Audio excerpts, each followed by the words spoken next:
The time is 9 a.m. I just wanted to go ahead and say good morning to everyone. We are going to wait just a few more minutes though. We're expecting about 250 people on this call, and so I'm going to give it just a few more minutes. I see our numbers going up. Give people a few more minutes to get on and get settled.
Okay, to be respectful of everyone's time, we're going to go ahead and get started this morning.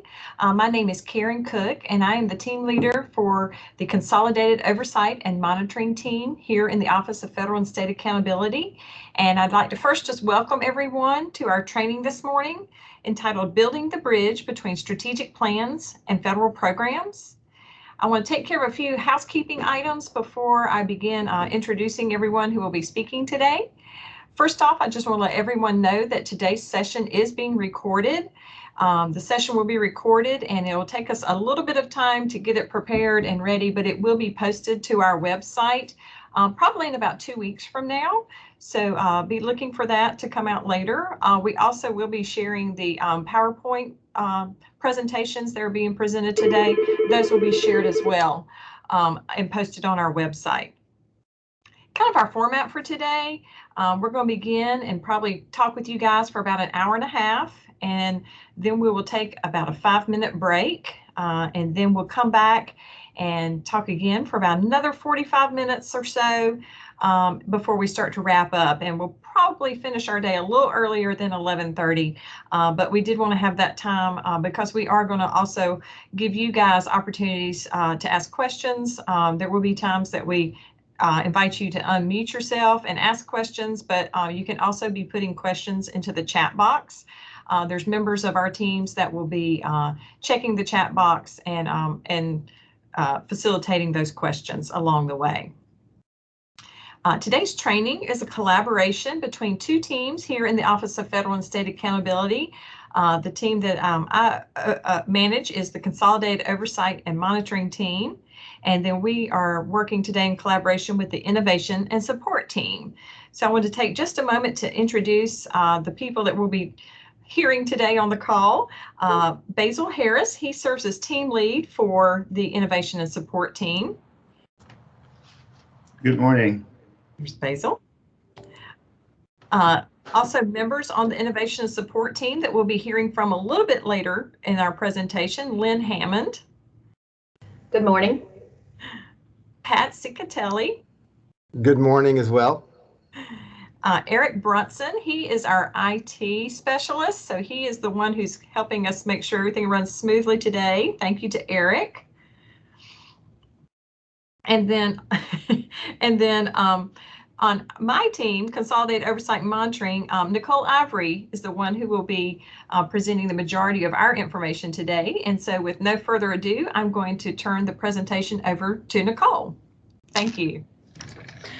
Good morning, everyone. It's so good to see some familiar names and even some names that I'm not familiar with. It's good to see so many people have joined us. Like Karen said, I'm Nicole Ivory, and the presentation, Building a Bridge between strategic plans and federal programs, are brought to you by the Office of Federal and State Accountability. I am from the Consolidated Oversight and Monitoring team, and like Karen said, I'm joined by my colleagues Pat and Lynn from the Innovation and Support team. So my purpose this morning is to lay out a foundation that meets the minimum statutory and regulatory requirements. Pat and Lynn will be sharing some tools to elevate your plans to the next level. And so today is the first in a series of trainings brought to you by the Office of Federal and State Accountability to usher schools and districts into the next phase of district strategic and school renewal planning. So this is pretty exciting stuff. I hope you are all excited about what's to come. We're excited here at the SCDE.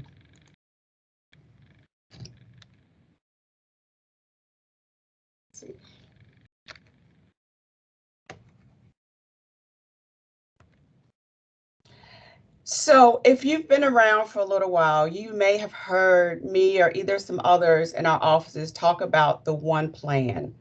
So the One Plan was an idea conceived by former and nurtured by current SCDE leaders who wanted to improve upon the SCDE's processes that were widely viewed as cumbersome and redundant. So federal and state programs required LEA or school plans. Generally, the plans had the same components. There was a comprehensive needs assessment, there were performance goals, strategies, and then there was inconsistent due dates. And so the leaders decided there's a better way to handle this. There was a better way to get the job done. And so we've created a system that will consolidate the planning and application process to reduce duplication of information and effort for schools and districts. We're coming up with a single plan and one application that will be the basis for state and federal programs, and that it will allow greater depth of emphasis on planning and accountability in a single application, and it will reduce the administrative burden placed on districts when concentrating on multiple plans. So I hope you realize that this is some good news for all of you out there. So even right now, what we've tried to do is to collaborate with the existing strategic plan process. And what we've done is allowed several offices to be a part of our collaboration. So right now, there are several components in the strategic plans. So with proficiency, we collaborate with the CTE office. And of course, with your Read to Succeed plans, we're collaborating with that office. And with the Office of Standards and Learning, we're getting the gifted and talented plans. And then the remaining two items here, the summer school reports and the academic calendars, they come from our office.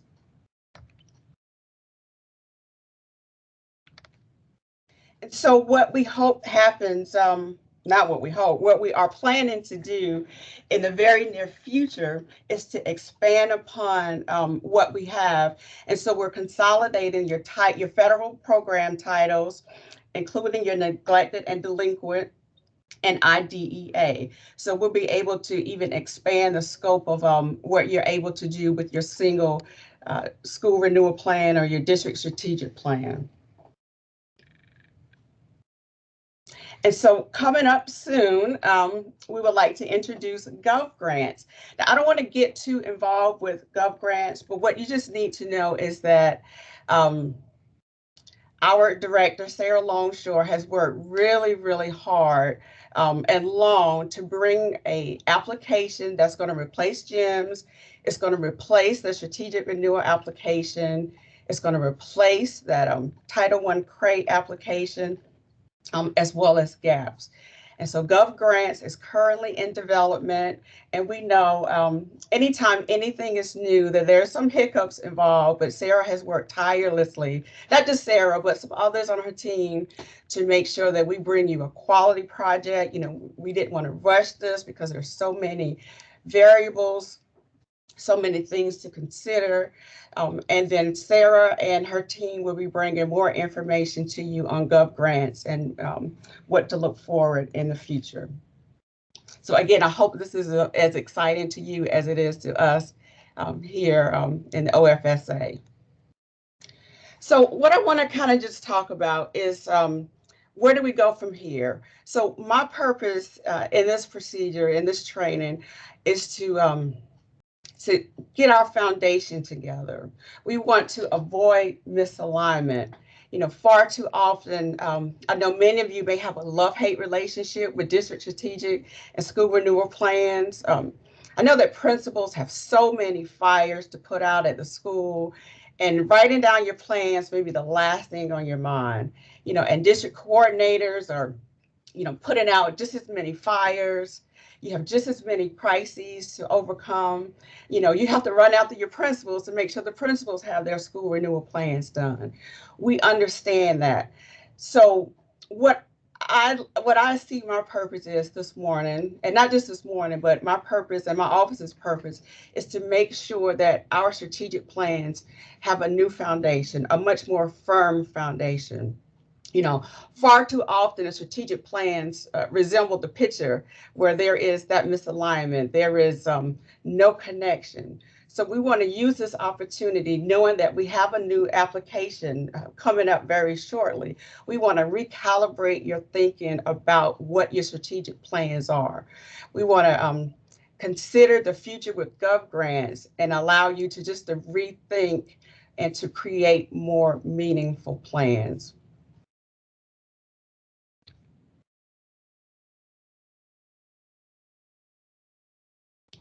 So one of the things that, you know, before we start any process, I just want to kind of briefly go over some strategic plan terminology, because as leaders, either as school leaders or as district leaders, you know, it's hard to talk about something when you don't have the terminology correct. So I want to make sure that I explain some things that have over the past been the subject of confusion.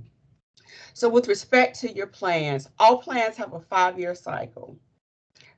A district can always unilaterally initialize a new strategic plan at any time before that 5-year period is up. So let's say, for instance, you're in year 2 or year 3 of a district strategic plan and you get a new superintendent. That new superintendent may look at the strategic plan and he or she may bring other ideas. That's a perfect time for a district to then initialize a new plan well before that 5-year period is up. So when we're talking about our plans, that first year of the 5-year cycle is called the initial plan. Plans are due April 30th of each year. Now there is an exception, and in a case of a waiver, there may be a change in the due date. But absent a waiver, your plans are always due April 30th of each year. So any plan other than that initial, other than that first year in the 5-year cycle, that is an update. And then a revision is just anytime you make a change to either an update or an initial plan. And a revision is going to occur because of feedback from the SCDE, and sometimes even with the district level coordinators, there may be some revisions. So your plans are due each year. On initial plans, our offices will read every district every district has an initial plan and every school plan. But just because you may be in year 2 or year 3 or year 4, your schools are also required to have that plan updated. A couple of years ago, our office went through the arduous task and reread every single plan in the entire state one year. It was something that we probably won't do again. But just know that we may just spot check to make sure that the schools and the districts are doing those plans as required. And so the last term is just a waiver, and a waiver is just an exemption that the State Board of Education grants that allows a school or district to avoid complying with the regulation when it interferes with an approved district strategic or school renewal plan. And so toward the end of the presentation, I'll give you a lot more information on waivers, but those are just some of the terminologies that you should keep in mind.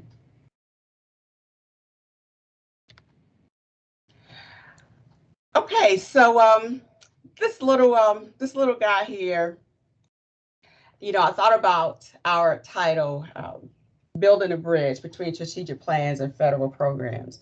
So this little guy here represents one of many, many bridges that can be built. This is one of the few bridges that can be built alone. But I want to caution you that the school, your school renewal plans, your district strategic plans should never be a one-person job. You should never attempt to do your school renewal plans or your district strategic plans alone. So just as a bridge may be built by many hands, so does your district and your school renewal plans. And I get it. I'm not fond of group projects. I know how it is. It's easier to do it yourself. There's no relying on other people. You get it done. You burn the midnight oil. You do what needs to be done. That's my personality in a nutshell. But unfortunately, when we deal with district plans, when we deal with school renewal plans, there has to be a collective, collaborative effort, and this is not optional. A few years back, there were 2 very high-profile incidents involving districts whose stakeholders alleged that they were not a part of the plan process.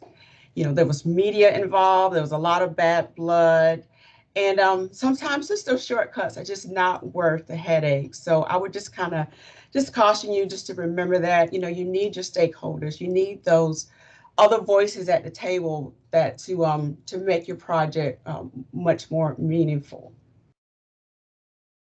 So there's a lot of different stakeholders that can be involved, and at the district level, there's a certain number of people that are required than on a school renewal plan.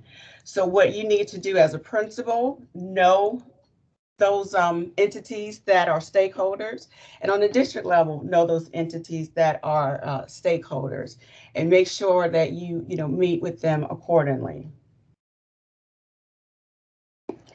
So let's change gears. We talked about stakeholders. Let's focus on data as a foundation. So your data gives you the concern. So your data identifies the targeted areas of discrepancy between the desired performance level and the current status. Again, what is the concern? And so, your data, you're looking at achievement by subgroups, graduation rates, attendance. You're looking at discipline, you're looking at teacher administrative quality, professional growth, and any other priority areas that you see fit.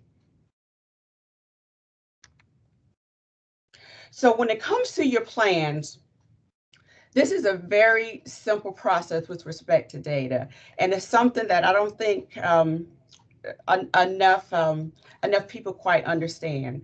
We do not require an inordinate amount of data for your school plans or for your district plans.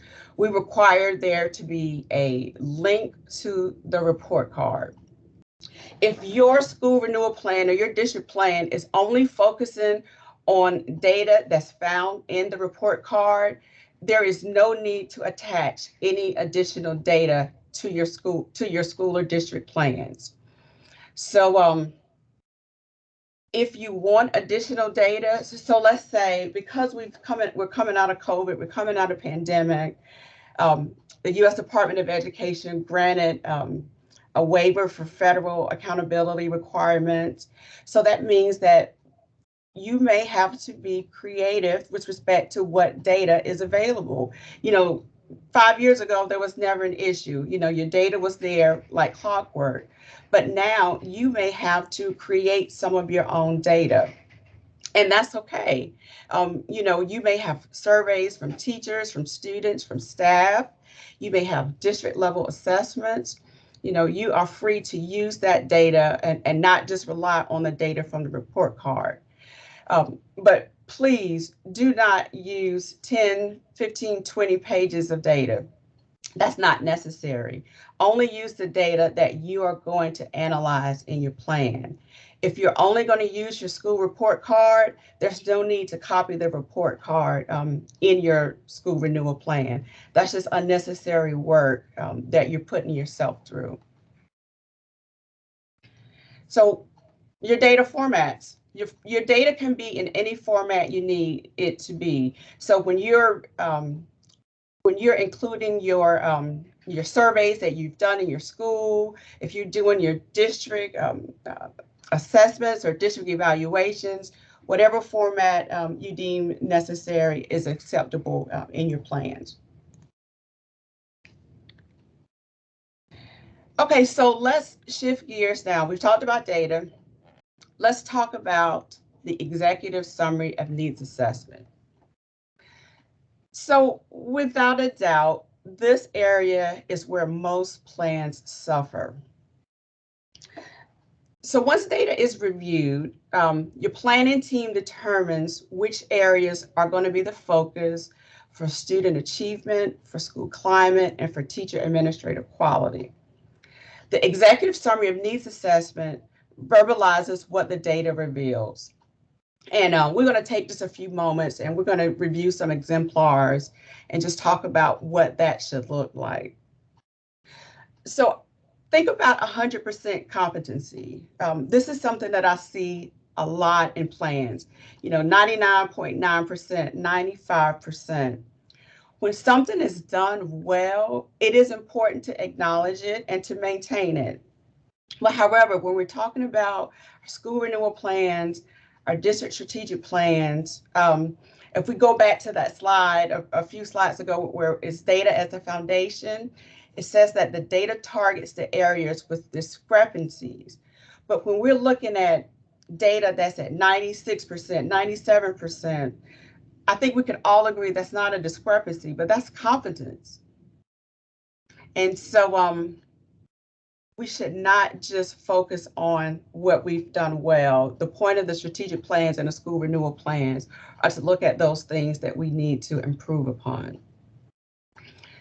The Title I needs, you should also consider putting your Title I needs as in your executive summary of needs assessment. There are about a dozen or so districts that have plans due this April, initial plans due this April. But the next year, in April 2023, those districts with initial plans, you may want to start thinking about integrating your Title I needs assessment into your district strategic plans. And again, this is one of several sessions that we're gonna talk about. We're gonna give you to lead you into how to integrate your federal programs into your district strategic plans. But right now, what I want to do is just lay that foundation, just to start you to thinking, how can I use my Title I plans now into our state district plans? We're not going to just leave you out there to have you figure out to do. We are partners. We always have been partners with our districts, with our principals. So what my intent now is just to prepare you for a new way of thinking about your plans. So let's just let's work on some exemplars. Let's look at some examples of what it is to have a proper executive summary of needs assessment. So under student achievement, this example says reading, writing, and math continue to be areas of weakness in the middle grades as evidenced by the data. The school will implement a series of strategies to address these deficiencies. Student performance continues to be a priority for improvement in our high schools. Overall SAT and SAT composite scores improved over a 3-year period. However, the scores below the expectations set in last year's school renewal plan cycle. So again, with these examples, can you just feel that there was some data that was analyzed? The statements aren't very complicated. They aren't very long, but they're very clear in terms of what to expect. This is an example of teacher administrator quality. So this reads, COVID has taken an emotional toll on the well-being of our teachers and staff as evidenced in the school wellness surveys. So this anticipates that there was some independent survey taken at the school level. And again, remember, you're free to do that because you want your plans to reflect the conditions and the environment in your particular school or district. The school will engage in a number of steps detailed in the action plans aimed to increase teacher and staff well-being. So again, it's very clear what's going on in that particular executive summary of needs assessment. All right, let's look at school climate. So the data confirms what the district and school administrators suspected to be true. Bullying has increased threefold since the beginning of the pandemic at every school level. A safe environment is paramount in order for learning to take place. And then it kind of proceeds with just in general, some initiatives are going to be engaged along with some evidence-based programs. So again, it's not a very long statement, but it's very clear what's to be expected. So oftentimes on this side of the fence, when I look at plans, when I read plans, I look to the executive summary of needs assessment first. Sometimes the plans have so much data, it's hard to just go through all that data and then remember what's going to be the concentration. So I'll look at the executive summary first. Then I'll go to see whether data is either in the report card or there's an additional data to support what's said in the executive summary. And then I'll look at the performance goals to see whether there is that natural correlation between the data, the executive summary of needs assessment, and then the performance goals. And what I expect to see, I expected to see that bridge connecting. The data shows X. The district, the planning team has looked at X, and we realize that this is going to be our focus. And then our performance goals are going to be a series of steps to show us how we're going to make said improvements. Okay, so our stakeholders have gathered, our data has been evaluated, and our needs have been identified.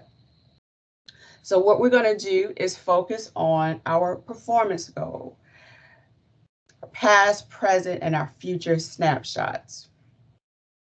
So our performance goals are listed as follows. For the schools, there must be at least one goal for student achievement, teacher administrator quality, and school climate.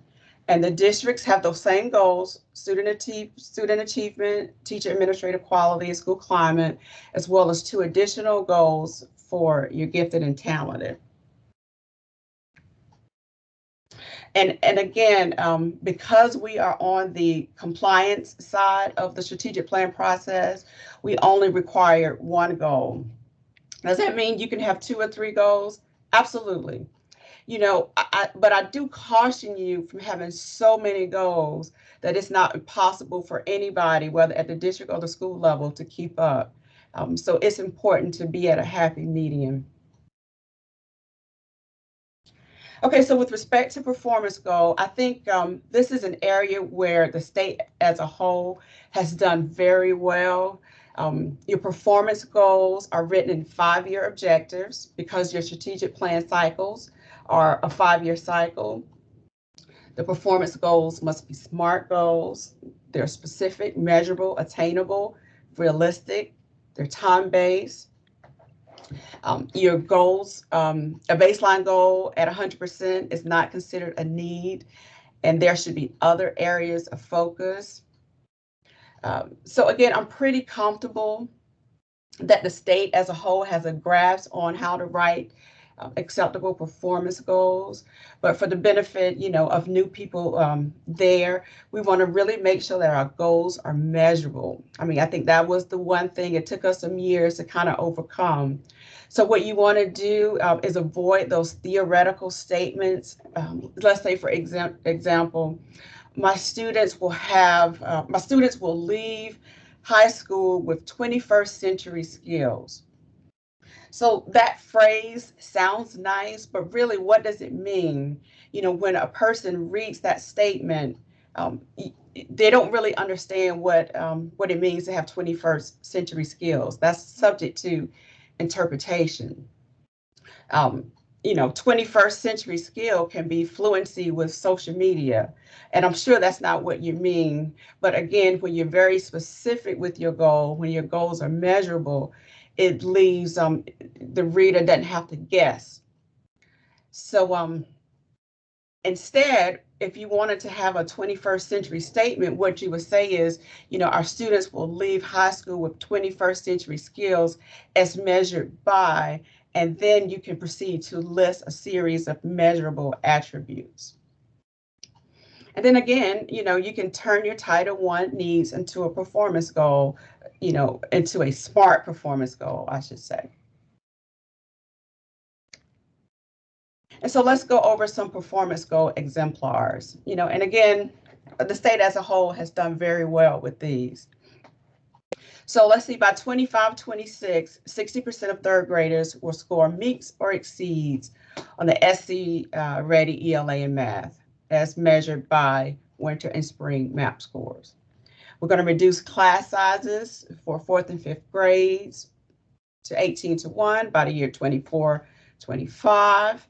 We're going to provide teachers with 3 additional professional development opportunities and provide teachers with additional instructional resources to increase rigor. So again, in each of these examples, there's something tangible, something that we can hold, something we can measure, something we can tell if we're on schedule to meeting our target. And so that's what it means to have an acceptable performance goal. So let's talk about your interim goals. And your interim goals are really just that 1-year projection that moves the district or school closer to your ultimate goal. And so let's look at an example of an interim goal. So we're going to use this example. And so at the top, by June 27th, the school would increase the percentage of students passing the English to EOC from 58% to 75%. So that's our performance goal. And so the projected data is just, and so for a 5-year period, we're going to go from our baseline of 58, and then your interims are just those yearly projected amounts. So for the year 22-23, our interim goal is going to be that 61.4%. So we tried to make this as simple as possible. And so as your years progress, if you look on the right on this actual data, once you make a projected 5-year analysis, you're going to have to come back, because remember our performance goals, remember that snapshot, the past, the present, and the future. And then we're going to add in our actual data. And so let's just disregard the years. And so we have a 5-year period. We're at 58%. We're looking back on your plan, and we say for year 22-23, I projected that our school will be at 61.4%. But when I looked at the actual data, I saw that we were below the mark. We were 59.8%. And so this is the kind of analysis you need to do. You need to see, well, okay, we weren't far away from our goal, but we were below our goal. So there needs to be an analysis here. What do I need to do to make sure that I improve, that I regain any kind of steps in order to meet my 61.4%. And so let's say the following year, you're looking at your data again, and you see that while projected to be 64.8%, I look at my actual data for the year 23-24, and I see, wow, whatever those changes that we made from 22-23, they took effect. I'm actually ahead of where I need to go. So I know that whatever steps I took worked. I'm going to continue doing this. So the schools, the districts that are in the GEMS application, they actually have to make an analysis like this. But I encourage those who are just in the strategic renewal application to also make this analysis, because this is at the heart of what you do. You determine whether your existing methods work. You have to determine whether something needs tweaking in order to meet your 5-year goal.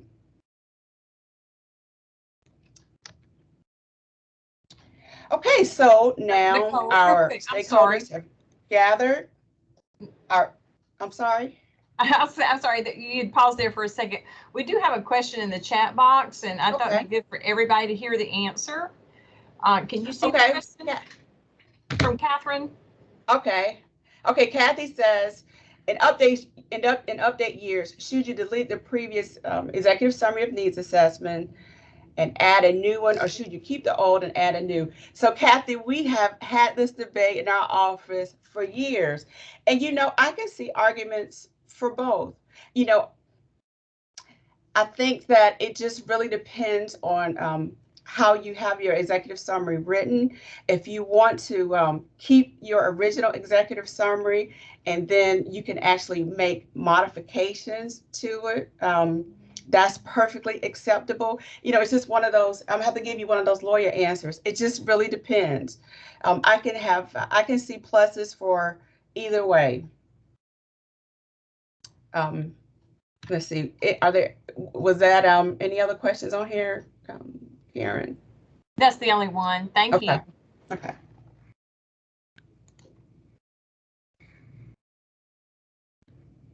Okay, so we're going to shift gears. We're going to talk about action plans.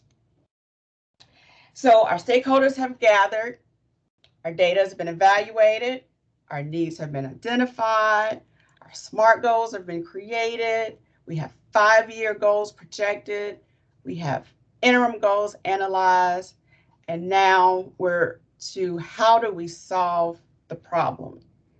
And so the problem would be whatever you've identified as your discrepancy. And so that brings us to an action plan. So think about your action plan. It's just your blueprint. Your action plans are going to organize the steps that will be taken to ensure your goals achievement.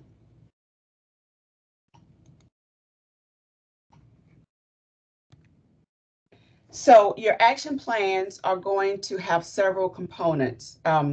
There are going to be strategies, there are going to be action steps, timeline, persons responsible, estimated costs, funding sources, and indicators of implementation. Now, if anybody out here that uses GEMS, the terminology varies slightly, but the people who are in GEMS have been using GEMS for about 4 years now, so they know how to handle the slight variance in the titles. So we're going to actually go through each of these steps in detail. So first, let's talk about strategies. And strategies are those scientifically based education research and best practices designed to meet the performance and interim performance goals. And so education is not about recreating the wheel, but it is about using sound doctrine. So we want to ensure that, the strategies you implement will not be for naught. And so evidence-based research helps to ensure that your efforts are not in vain. We do want to make sure that you are using sound education theory in your school plans and in your district plans. So let's work this out and see what it looks like as an exemplar. So this is the same example that we used earlier with the interim goals. We're looking at those EOC. We want to bring our EOC scores up from 58% to 75%. And so I just came up with a strategy, and I actually borrowed this idea from Aiken County, so I want to give them their props. So our strategy is to increase subgroup performance in students of color. And so this strategy is going to help our overall performance goal, which is to improve those English 2 EOC. And we're going to focus on those students of color. And that citation at the bottom, Aiken is a district that is in GEMS. And again, GEMS requires a citation from evidence-based research.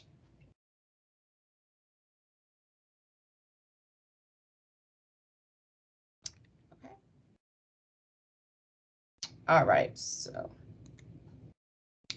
now let's talk about, oh, I think I moved too far. Action steps.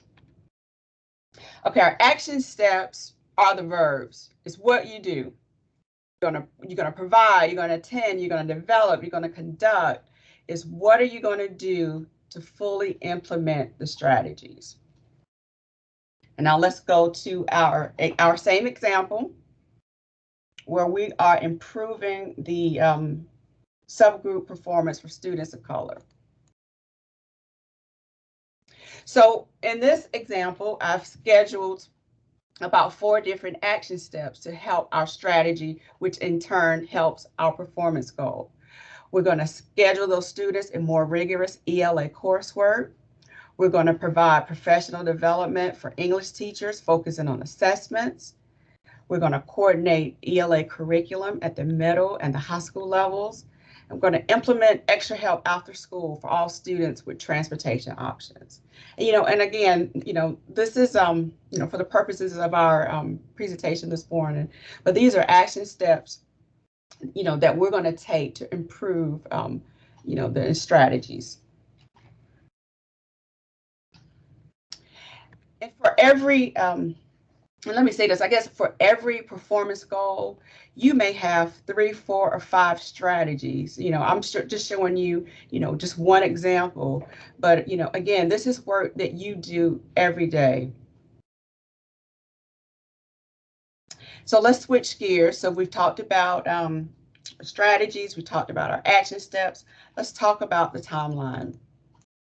Again, this is very simple. The timeline is just, it needs a beginning and a start date. It can be continuous, and the dates must fall within the current strategic plan cycle. Make sure that, you adjust your timeline as appropriate. You don't want to have things in your timeline that says year 2020, when this is, year 22, and you're in a new strategic plan cycle. So just watch out for, small issues like that. And again, you can have dates, you can say ongoing, you can give a definite deadline. It is really up to you. Okay, the same thing with persons responsible. And this can be either a named person, or it can be a position that are ultimately accountable for seeing that a particular strategy is implemented. So remember, our strategy is working with those students of color to make sure that our performance goal, those English 2 scores, are improved. And, you can name, you can have your name, your titles. You can say just in general instructional coaches. You can list out the department chairs. You can list out, your Jane Eyre as your English teacher. There is no right or wrong answer for this. There is a theory, though, when people's names are listed in this, listed as persons responsible, that they may have more accountability. So if that's something that you may want to consider when determining who's responsible and how you complete that particular portion. Okay, estimated costs and funding sources. I wish I could give you a lot more information, but again, this is, I'm really excited about this portion. I think Gov Grants is going to allow us to have a lot of, I won't say a lot, but have some financial reporting procedures. I've sent so many questions to my director, Sarah Longshore, like, will it do this? Will it do that? And I think she told me just to slow down, hold my horses. We got to wait till Gov Grants is developed, and we'll see what exactly the financial reporting features will be, but we do know that it will have financial reporting features. So this brings me to a story. Last year, when I reviewed a particular plan, I think it was a school plan, all of the activities had 0, and it was so noticeable. I just kept looking, and I was like, I couldn't say that there was anything wrong with it, but what I want you to do is, again, go back to that slide, avoid misalignment.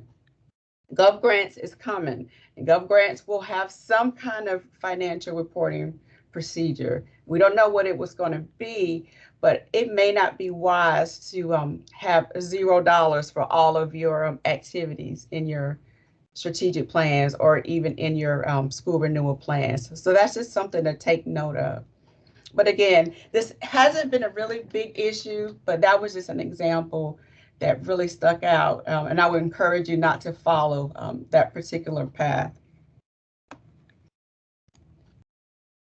So indicators of implementation. So these are just specific pieces of evidence that show progress toward achieving your goal. And again, examples include notes, agendas, meetings, projects, MAP scores, observation logs. And in our example for the English 2 EOC scores, the English 2 EOC would be that independent evidence to show progress.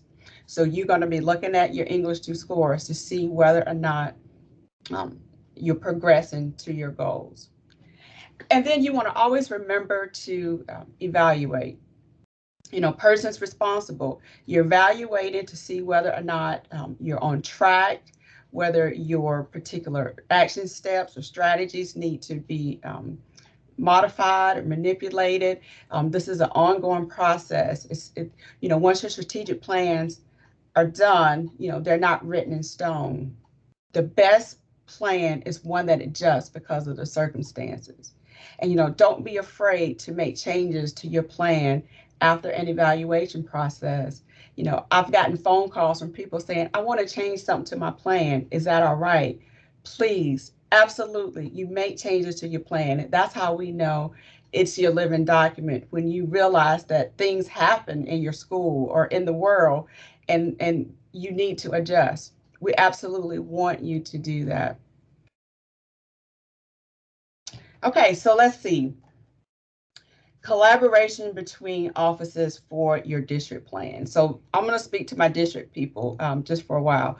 So even right now, without the new Gov Grants application, there has to be a collaboration between the offices by the nature of the items that must be in your district strategic plans.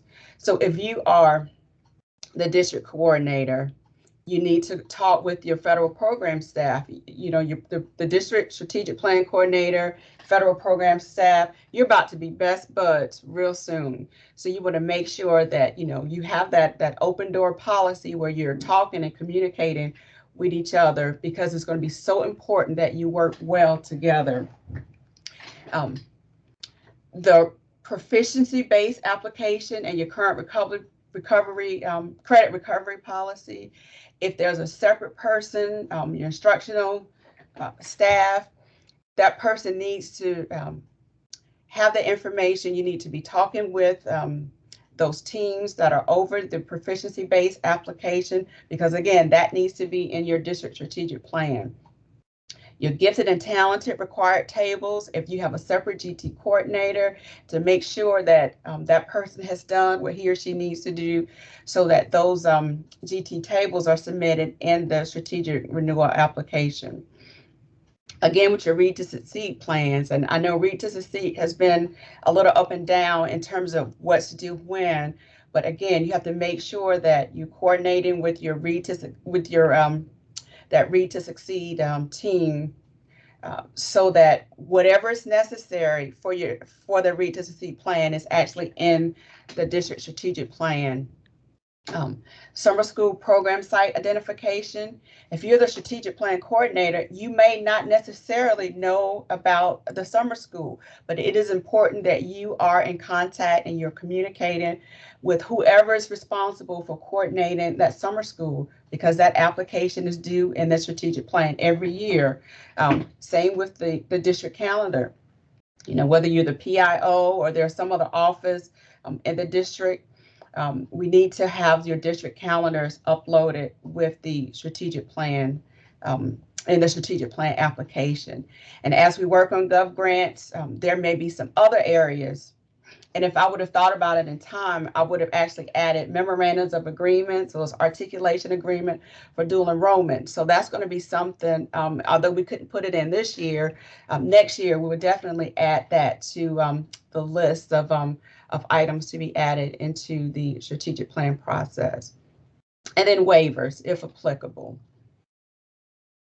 So I want to, because waivers are very important, I just want to spend a couple of slides just talking about waivers, because I know it can be quite confusing to deal with waivers.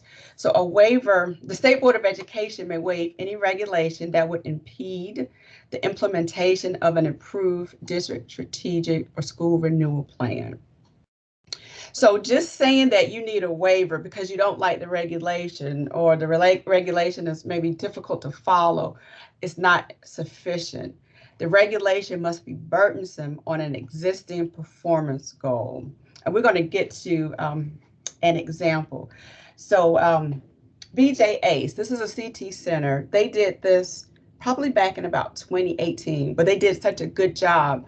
I've used this for quite a while to demonstrate how your waivers work into your district strategic plans. So the regulation says that when you're dealing with a grade span of 9 to 12, a teacher must not be permitted to teach more than 1,500 minutes a week. And this is Regulation 43-205. But BJ ACE had these two performance goals in their school renewal plan. So by the year 21, 90% of students who complete their first year at ACE will be certified in both CPR and OSHA. And then they had the performance goal, 85% of all ACE completers will pass a program-specific industry certification. And so BJ ACE said that the Regulation 43-205 interfered with not one, but two of their performance goals, because their students in their LLR programs are required to meet contact hour requirements to be eligible to sit for the state licensure test. And students needed to accumulate 1,000 hours and 2 years under a licensed professional. So in order to meet the licensing guidelines, the teachers needed to instruct over 1,500 minutes a week. That was an automatic approval in this particular case, because there was a clear example of how the regulation interfered with the two performance goals in this plan. So whether you need a waiver or not, that may be something you can talk to Dr. Longshore. She'll be happy to, talk this over with you. You can call me, you can call someone in our office, and we can kind of walk you through whether a waiver may be something that you need in your particular circumstance. So let's go over strategic plan pitfalls. And this is just, just a couple of things to take note of. Underestimating the time frame for your strategic plans and school renewal plans. It seemed like we were just saying Happy New Year, and now we're almost in March. The time moves fast. There are about a dozen or so districts that are on initial plans. Stakeholders have to meet, you're coordinating schedules. So you want to make sure that you're working on your plans, far enough ahead of time so that you aren't, caught off guard, and so that you aren't late. You want to be mindful that you're engaging with the appropriate stakeholders in the formulation and your updating of the plan. Don't leave out your stakeholders. You know, I shared the 2 examples with you earlier. That's a headache that should be avoided at all costs. You know, you have enough to deal with. There's going to be enough fires to put out, enough headaches coming through your door. You don't want to invite additional ones into your life. You know, you want to make sure that you understand the strategic plan terminology. Know what an initial plan is. Know if you're doing an update or an initial. Know what your revisions are. And that just kind of helps the process moves along easier. You want to make sure that you're identifying a need as a basis of a plan. And I know it's human nature to talk about all of the wonderful things that your schools and your districts are doing. And we do applaud you for that. We know how difficult it is, and we understand that, you know, your jobs are very demanding. But we just want to make sure that when we're talking about your school renewal plan, you know, we're looking at those things that are a little ugly, little things that need work. And it is nothing to be ashamed about, because that's how we make it all better. So we don't want to focus on what's done well, what's already at competent level. So failure to make the appropriate correlations. I don't know if I can say this enough. Go to your data. Make sure the data connects with your executive summary. So when you're writing your executive summary, make sure it says, or it references what the data represents. Once you write your executive summary and needs assessment, the performance goals should follow naturally. You don't want to have data on A, executive needs summary on Y, and then performance goals on 6. You know, we want to make sure we're making those appropriate correlations. You know, when I think of the executive summary of needs assessment, I think about having all the ingredients to make a lemon cake, and then you ended up making an apple pie. You know, they don't go together. You want to make sure that you're making those connections. And then another pitfall is disregarding the importance of school and district planning. And, you know, it may be a matter of, you know, of prioritizing, or, you know, just a matter of, you know, there's a lot of fires to put out. There's a lot of obligations on your time. And we do understand that. But it is important to know, when you open the doors of your school, what it is that you want your students to achieve. You know, we want to make sure that you're constantly aware of what your expectations are for your students, for your staff, and for your schools. Okay, and Nicole, we have a question in the chat box. Okay, let's go. Scott Smith. Okay, are all waivers, Scott says, are all waivers automatically included in the strategic plan, or only those that impede progress? I can't even finish this. Yeah, waivers are not automatic. If you need a waiver, because remember, your waivers are going to be individual to either your school or your district. So you may be in a district, but only a particular school may need a waiver. So yeah, so they're not going to be automatic. You're going to have to determine whether or not a particular waiver needs to be done, you know, for your schools or at the district level. Again, call our office. We'll be happy to kind of talk that over with you. But I'm going to give you an example. Let's say you have maybe 3 middle schools, and you want to have 6th graders teach high school have high school credit bearing courses. So the regulation 43-232 says only 7th and 8th graders can have high school credit. But you have, I guess we generally just see this in math courses, but you have in your, let's say your elementary school, these high flying students who are just able to just master these concepts. And so there may be a group of students, and you want to be able to offer in your 3 middle schools, let's say Algebra 1 to the select group of students. And so you submit the waiver to Dr. Longshore, and you provide all your documentation that these select students who could qualify because they have, such particular, set of scores, et cetera, whatever your rationale is, you link it to whatever your performance goal. Dr. Longshore would, take a look at it, would ask questions. She'll probably ask one of us if we are over your district to make sure that that performance goal is in the strategic plan. So we may even contact you to make sure if there's some tweaks that need to be made. So it's a very active process that needs to be undertaken. And a waiver, and like in that case where sixth graders earn a high school credit, that's one of the exceptions to the strategic plan, what the waivers last in the cycle of the strategic plan process. That's something that has to be done every year. But again, you learn more about the information as you communicate with our office. Yeah, so I hope that answered your question. I probably gave you more than you ever wanted to know. You might just wanted a yes or no answer. So I hope even for the benefit of those persons who didn't know, and that would benefit you as well. So is the district calendar a new addition to the strategic plan? No, it's not new. I think it's probably about 3 or 4 years old. So anytime that the district strategic plan was due, that calendar should have been uploaded. So yeah, it is not a new concept. And let's see, are there any more questions while we are? Okay, I think that's it. Okay, so I'm actually, it's actually went a lot faster than I anticipated. So district contacts. So this is a list of myself and my colleagues, and it's sorted by the districts that we are over.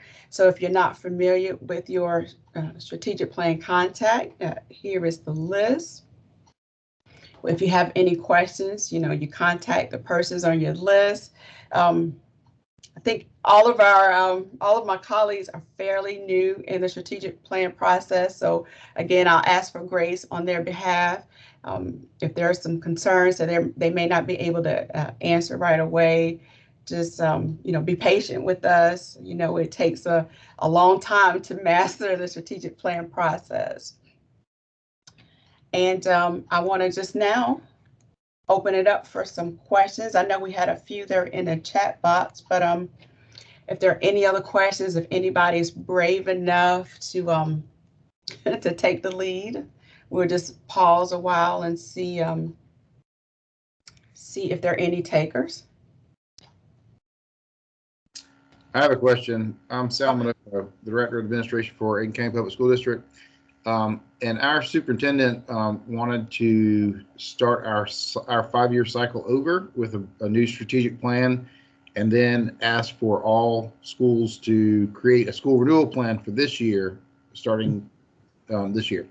So is there anything that I need to do differently other than just make sure my contact at the State Department is aware of that, or is there something we need to do differently within the process? I know that we need to restart that process, but that is all you need to do. You said Horry is your district? No, ma'am. Aiken County Public School. Oh, Aiken. Okay, yeah. Just notify your district contact, and that's it. We're not gonna have you jump through hoops of fire. Your superintendent wants to have that new plan. We absolutely support that, and we're not gonna again make the process harder for you. Send a quick email to your contact, and then do it. Okay. Nicole, for that question. Yeah. Hi, Mary. Oh, was she asking a question? Oh, so Denise has a question here. Will there be other specific trainings on how to support Title I schools implementing school-wide programs and truly having one plan? Yes. I tried to kind of put that out there, that this is the first in a series of trainings we're going to have, because we're trying to finalize and modify the Gov grant application. So it is a work in progress. We're not going to leave any school or any district out there to fend for themselves and figure this out. We are a partnership. we're going to make sure that we give you all the tools that we have in our arsenal to make sure that you are prepared to take this like new journey with us. So yeah, I will say that we have the ESSA Virtual Academy is coming up March 28th through 30th, where we'll talk about this some more. I mean, and even still, that'll still just be the second time that we bring you up. It's still February, it's March.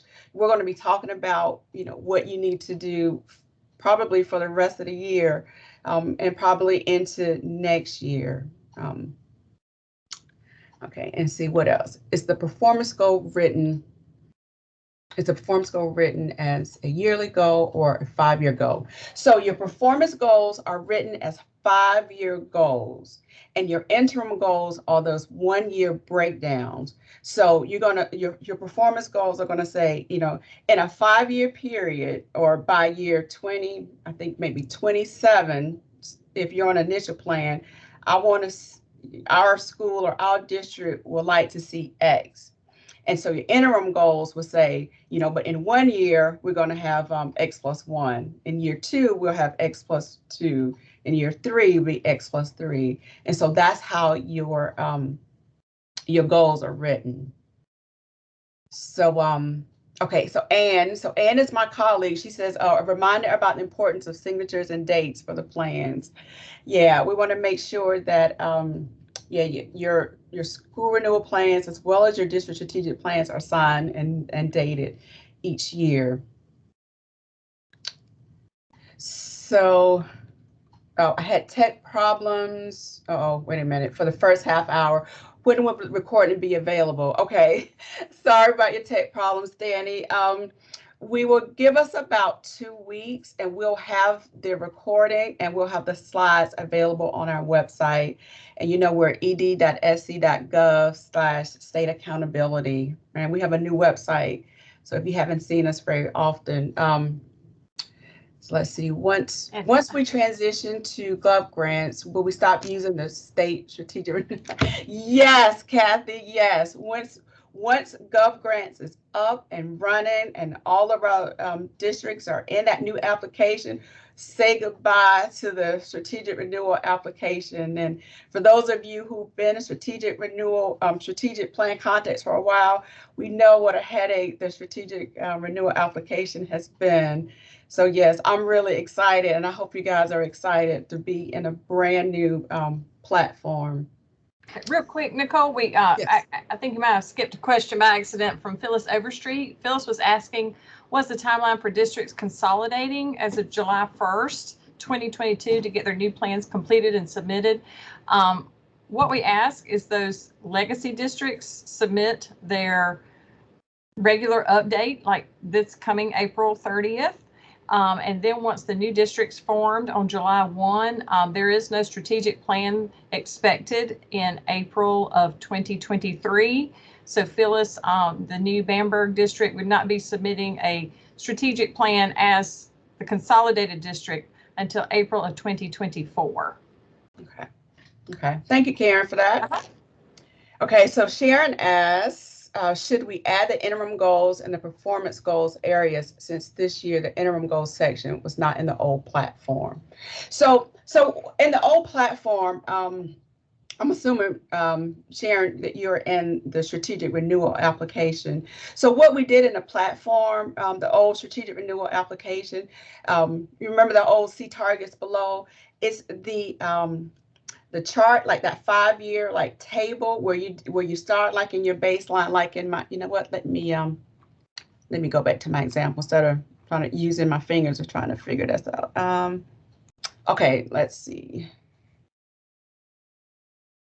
I'm just gonna go back a couple of slides.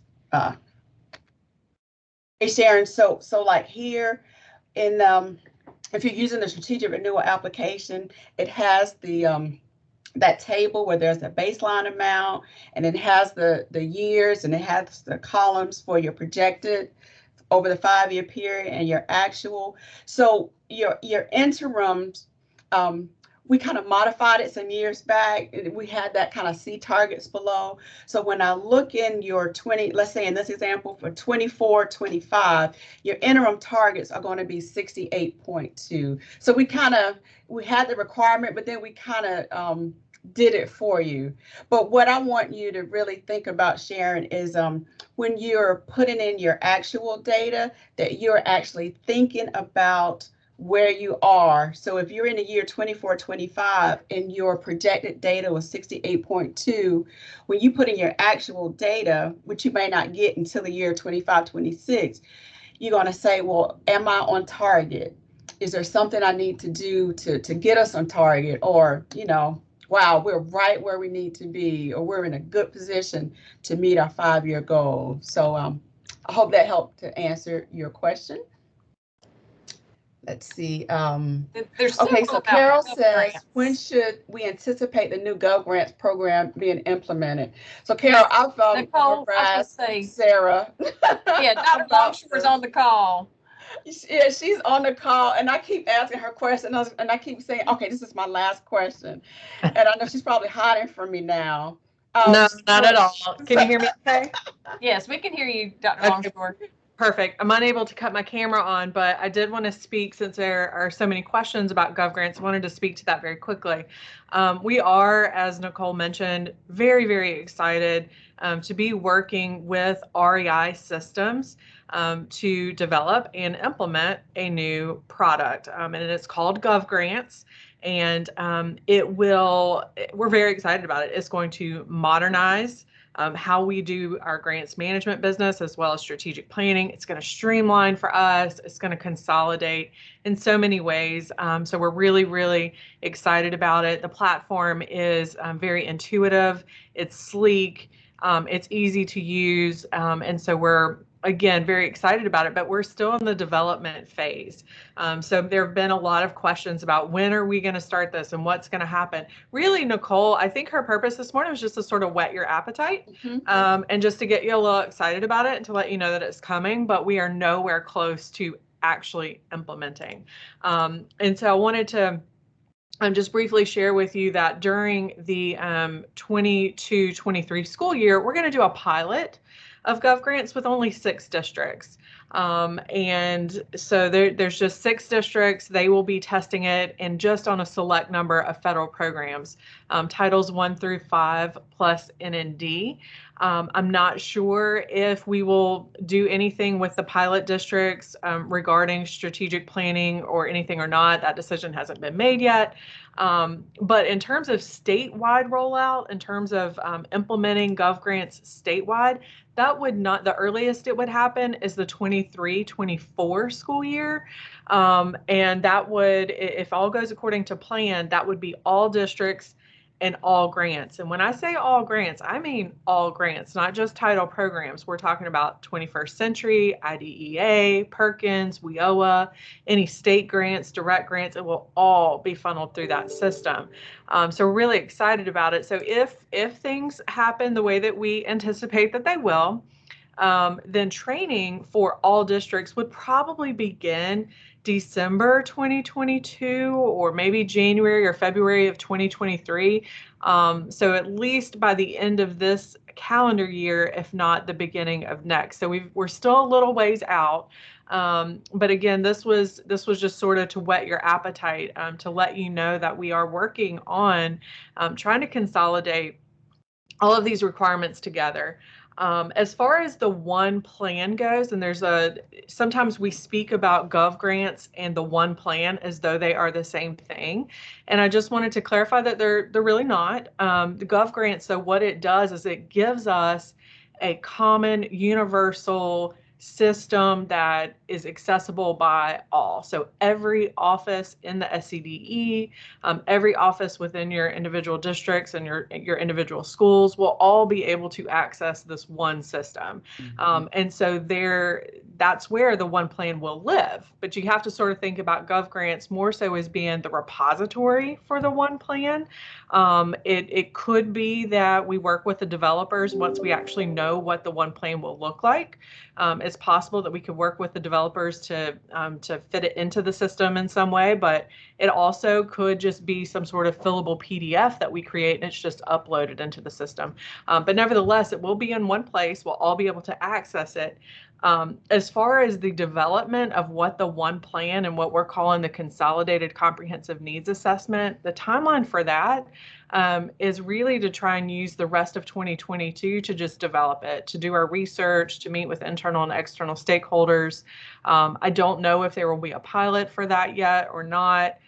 There's just we're still very early in this, but it is coming, but I just didn't want you to panic and think that this was going to be anytime real soon. For at least the next school year, with the exception of those 6 pilot districts, everybody's just sort of keeping on. But just know that it's coming and it's going to make life so much better. So we're really excited about that. Nicole, I hope I answered all the questions that were in the chat. Yeah. Let me know if there's anything else I need to speak to. Yeah, that was great. Thank you so much, Sarah. I'm glad you were on to jump on and address those concerns. So Rosa had a great question. She said, should we wait for GovGrants to complete the updated school plan, or do we go ahead with the current state portal? So no, we always have to do our school renewal plans and our district strategic plans. Yeah, we're not going to wait. But I think the purpose of us, of today's presentation, to lay that foundation, Rosa, and to have you thinking in new terms about your school renewal plan or your district strategic plan. Think about ways to integrate, to collaborate, with those federal program offices, and then even with the other state offices. So no, you absolutely have to do your plans, whether you're at the school level or the district level, by April 30th, unless you have a waiver that Dr. Longshore has approved and sent back to the district. So let's see, what other questions? Are there any other questions that I missed, Karen, that I know sometimes the questions may have moved. No, I think we're caught up. Okay. Okay. All right. Okay. Let's see. And so with that, questions, let's take a break. It's about 10:17. I said a 5-minute break. Let's meet back at about 10:25. So maybe a 7. How about 10:25? So you can stretch or use the facilities, get something to drink, make some tea, and then join us back at about 10:25. And we'll continue our presentation this morning.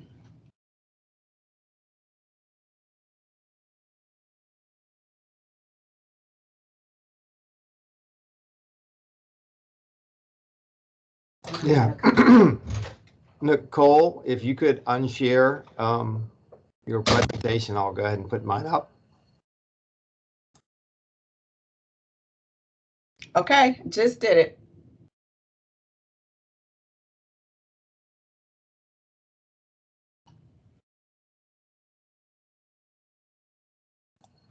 Yes, thank you. Of course.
Okay, so I hope that everyone has had a quick break. We're going to continue our training.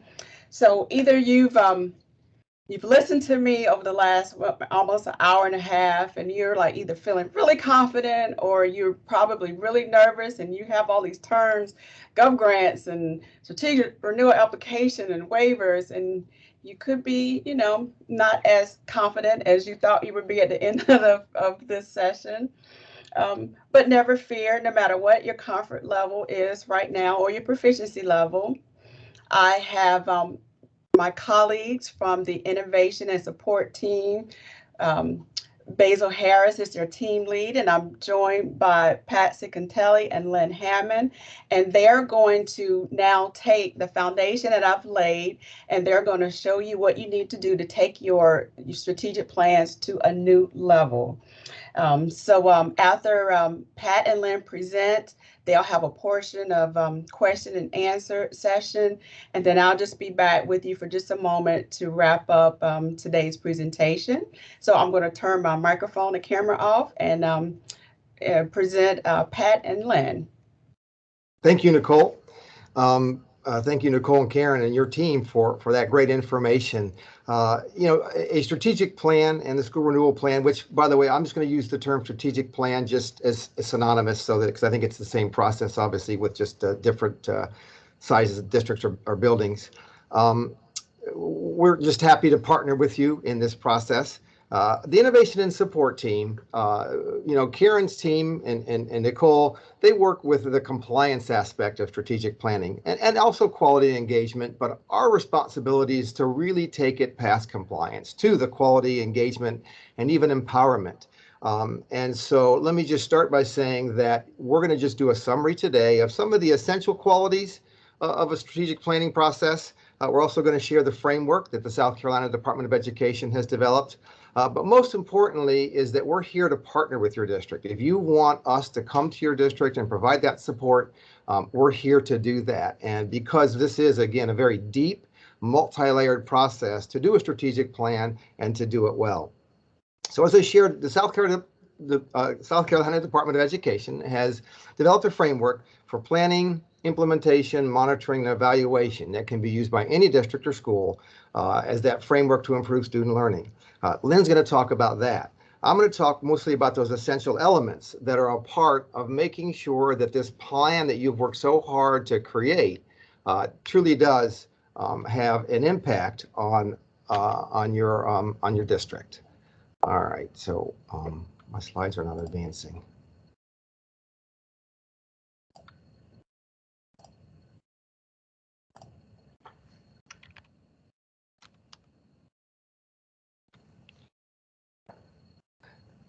I don't know, Eric, if I don't seem to have control over advancing my slides for some reason. Oh, there we go. There we go. I'm sorry. Thank you. So this is the model, and it really should be viewed as a organizational strategy. Hopefully you don't view this process just as an exercise in compliance. I know time can be difficult and it can be challenging sometimes in order to find the time to do everything you need to do to make this plan really impactful. But this whole cycle is a strategy, and it's something that's intended to really to break that cycle of low performance, certainly chronic low performance. It's to give our agency a more substantive capacity and expertise building role in this process. Like I said, we're here to help you coordinate and integrate our efforts to achieve statewide excellence, and then support schools and districts in developing and implementing a continuous improvement, sustainable model that supports student achievement at the highest levels. So the strategic plan has some essential elements. Structure and strategy. One of the things is process over product. Nicole talked a lot about all the things you have to have, and to me, a lot of that was about the product of strategic planning, and that's important, and that's why it went first. But that process is really what happens. That strategy sets the direction and focus of your plan, and then the environment, because the second part of it is culture. Those timelines that are set, one of the things Nicole said is a shortfall is districts not setting enough time for this process to occur. And I would agree with that. This, having been almost in education for 40 years, I've done everything from being a classroom teacher to a district superintendent. It takes a lot of organization and a lot of collaboration. But most importantly is getting that culture set so that a continuous improvement planning process can truly be a part of what happens. You know, culture is about expectations, I believe. And if you want to build a better culture, I think you've got to communicate those expectations relentlessly. I think you've got to live the expectations fearlessly. And I think you got to hold people accountable for those expectations. And that's part of that culture. You can see in the slide, it's underlined that really culture is the most important determiner in successful execution. Here at the state level, we've seen lots of plans, and many of them have been written really well with a lot of strong goals and a lot of really evidence-based interventions and the things that are necessary for that to happen. But unfortunately, sometimes when we look at the outcomes over the course of that strategic plan, they didn't always meet the goals. And I think one of the biggest reasons is that culture that has to be built. So building and sustaining a culture that facilitates and accelerates change, and then fostering that sense of accountability. So there's that groundwork that has to be laid for this process and the implementation. So we're going to talk about 7 core principles. And again, the emphasis here is more about that process over the product. So a focused plan aligns the vision, mission, and the philosophy. The questions should be, do the strategies and the actions and the resource allocation support our vision and mission? Are the behaviors and decisions congruent with our vision, mission, belief, and goals? Those things have to line up. That takes time, it takes collaboration, and it takes a culture that is working to build together. The process is continuous and dynamic. You heard Nicole say multiple times the idea that this is a living, breathing document. It's very, very difficult to develop plans for 5 years that won't be revised. And so, you know, when she talked about that data, as one example, state report card data is very, very important. But when you get that state report card data, the timing of that is it's more of an autopsy and it's more of a summative look at how students did the previous year. It's going to be important that there's a continuous monitoring and use of data throughout the year to make sure that what you've implemented is making a difference for students. The process relies on quality, deep data interpretations. And so that just goes on to kind of emphasize that point, that if you're not looking at data purposefully and in an ongoing way, I'm going to guess you're going to struggle making your outcomes because you've got to make those changes. It's no different than when you're in the classroom as a teacher in the building as a principal. You don't wait once a year to make adjustments to what you're doing. You're going to do that throughout the year. And so that process for your strategic plan has to be similar. The process is completed in a collaborative and inclusive way. My experience and the experience that we've seen here at the agency is when you don't have buy-in, when you've not been collaborative in this process, you don't get the kind of outcomes that you'd like most often. And that situation, again, is that there's an ownership and a buy-in from folks when they've been part of the process, when they can agree with and understand and articulate what it is that you're hoping to do. That process has to produce a focused, integrated plan that works with or directs all work and resources. You know, you want to really fund the plan, not plan the fun. And what that means is that you make your plan and then you use your funds as necessary. Maybe there'll be a shortcoming in funds and you can adjust as accordingly, but you really don't want to say, okay, we have this many dollars. What can we do with these dollars? Make your plan, make sure it's focused and it's integrated. That one plan that Sarah talked about is something that's coming, but you don't have to wait for our tools to have the philosophical idea that in our district or in our building, we're going to build a plan and we're going to make it sure that it's integrated and we're going to make sure that we have everybody on board and be able to have the process work the way it should by having it be as integrated as possible. I think this next one is important, that this process expects substantive changes in student performance, and the second part, adult practices as a result. And, you know, change is difficult. Change in education can be very difficult. It's another reason why that collaborative part of the process is so important. In order for your plan to be deeply and fully implemented, you've got to have everybody rowing their boat, right, having their oar in the water and being part of rowing the boat at the same time in the same way. Everyone needs to be going in the same direction. And that's deep. Again, going back to the idea of us coming in and help. We can give you a presentation, and obviously we're sharing lots of information today. But this process is so deep and it's so complicated, and there's so many layers that you've got to be able to have everybody implementing, monitoring, and evaluating that process at all times for it to truly be meaningful.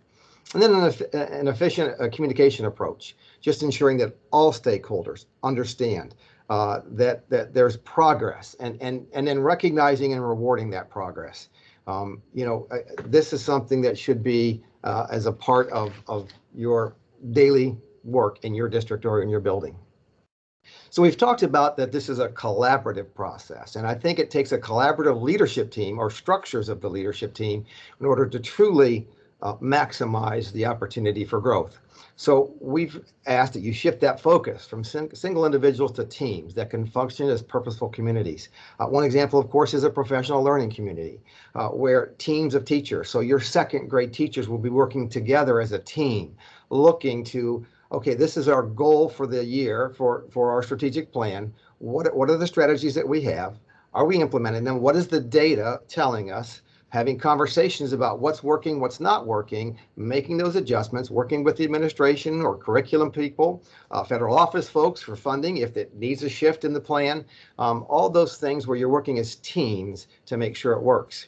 Distributing key leadership functions. I think that works in all areas of education, but it certainly works in strategic planning.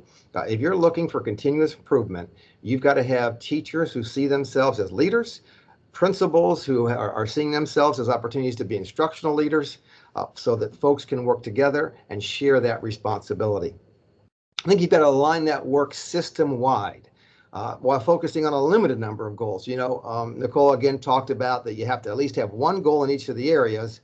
In some cases, you may have more than one, but I do think there are some priority goals, and making sure that you don't have too many goals and that there are some that are an absolute priority. And then system-wide, if your district is large and you've got multiple elementary schools, you've got to be looking at, are we doing and expecting the same thing? Even though it might be a greater focus in one school, these best practices can be extrapolated across your district, and the support then that you have when doing that, I think, is really going to help all students.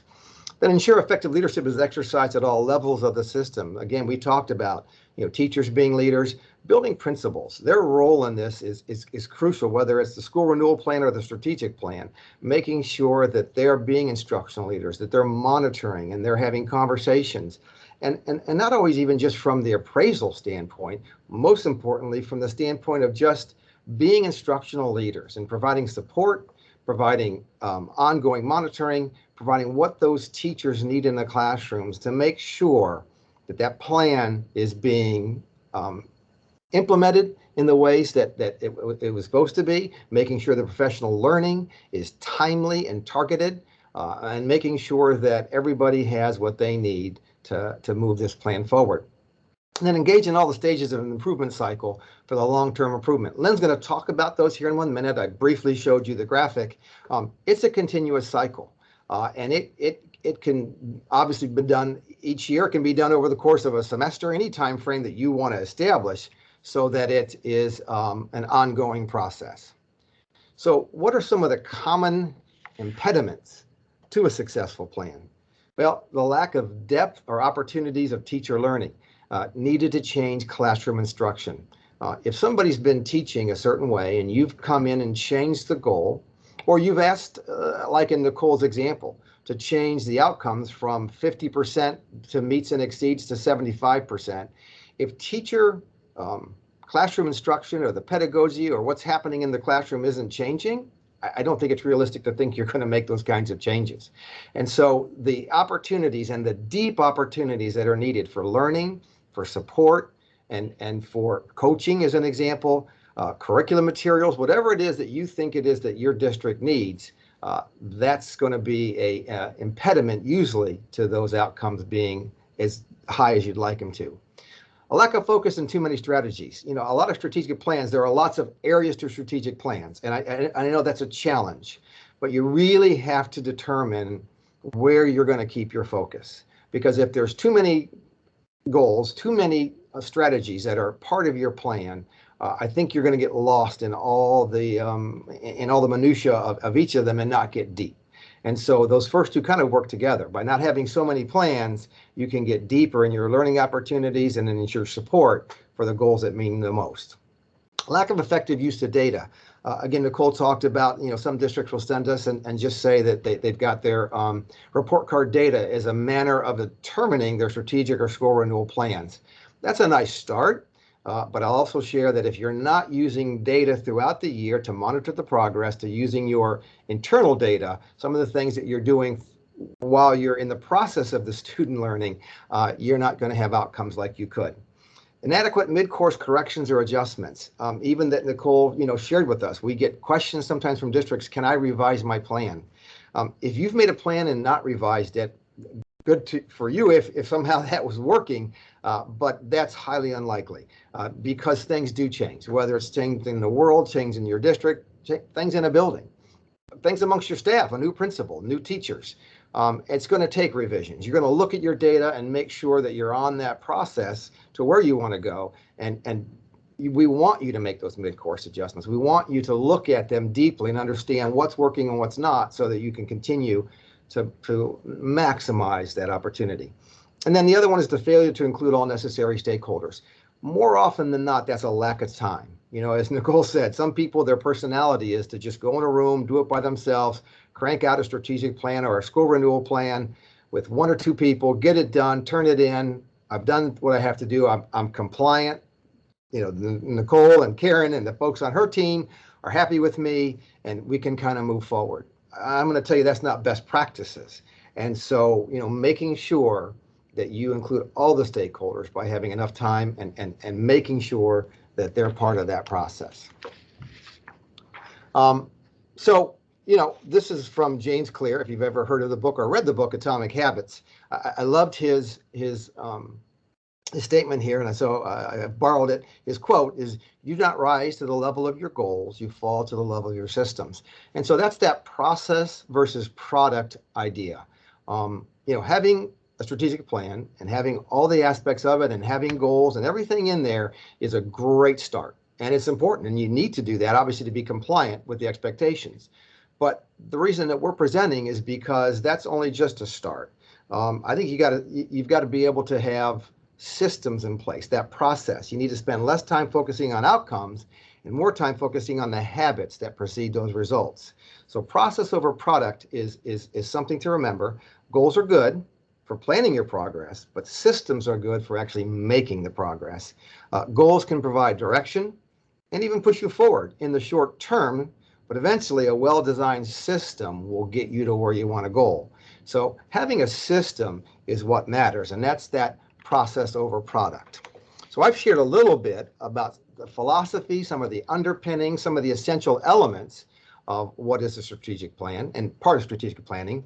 My colleague Lynn Hammond, who is an education associate on the innovation and support team, is now going to kind of just do a summary of the phases of continuous improvement in the South Carolina Department of Education model. So Lynn, if you'll take over.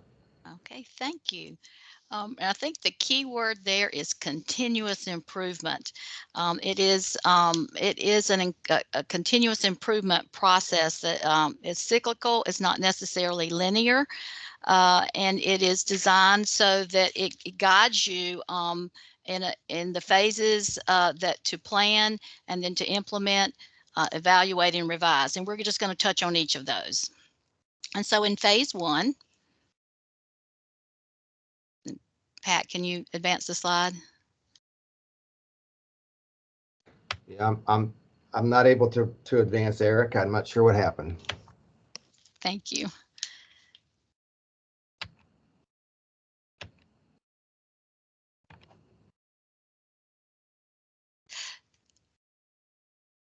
So while we're waiting, so Nicole really touched on a little bit of all of the 6 phases, but very much concentrated on the first 3, which are getting your plan together and submitting it to the department for the compliance piece and the review by the education associates on the Consolidated Oversight and Monitoring Team here in the Office of Federal and State Accountability. And she and Pat both went through, touched on some of the other 3 phases, but we're going to just show you a little bit about each of these phases. Okay, here we are with phase 1. And you heard from both Nicole and Pat about the importance of the first phase is diagnosing or doing your needs assessment. And you want to make sure that, as Pat mentioned earlier, is that you the first step is to have a planning team, the team that's going to plan, bringing everyone together to make sure you have that core team in place at your school or your district level. And then you're going to make sure you identify all of the stakeholders. Pat really emphasized the importance, and so did Nicole, of making sure that you have identified and have a way of including and or reaching out to multiple stakeholders within your school community, and that you set a timeline. So the timeline for submission is April 30th. We know that information as far as data comes in, we get data all through the year internally, but we also get data at the end of the school year. And then in now August, September, hopefully we're getting back to coming out of COVID, we're going to be getting back to having that data in place in a little bit better timeline and data set. But it's very important that you look at all of your information. And because you do have those 3 goals that Nicole mentioned that are required in the 3 areas of academic achievement, teacher and administrator quality, and school climate, which is very broad, that you are looking at multiple sets and types of data. So this is really important. I know it's been said by both Nicole and Pat, but reiterating that again is that it's important that you look at that. And again, it should be both looking at quantitative data, all those scores that we get, but also qualitative data. Nicole mentioned surveys of faculty, staff, parents, and we have those. And so all the different types of data that you can gather.